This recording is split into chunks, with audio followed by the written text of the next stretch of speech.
Jy mag dalk dink dat jy my pa gered het. Dat jy 'n held is in sy oë, maar ek weet goed van jou wat hy nie weet nie. Donker dinge wat jy nie sal wil hê hy moet weet nie. Ekskuus. Ek verstaan nie. Kan nie eers begin dink waarvan jy praat nie. Is dit so? Want ons speurder van jou is duidelik 'n dodgy karakter. Hy's 'n gevaarlike man. Hoekom moet jy toegang tot so 'n gevaarlike man, hè? Ek kan sien jy is ontsteld. Maar jy moet verstaan. Ek het net die waarheid uitgewys. Ek is nie die vark in die verhaal nie. Julle dra nou die gevolge van julle gesteelery. Julle moet vir julleself kwaad wees. Nie vir my nie. OK, jy het ons geheim uitgesniffel, baie geluk. Nou gaan ons jou nou uitsniffel en ons sal dit kry, maar geen fout nie.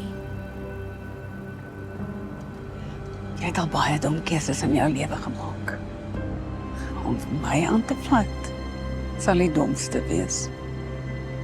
Dit beloof ek jou.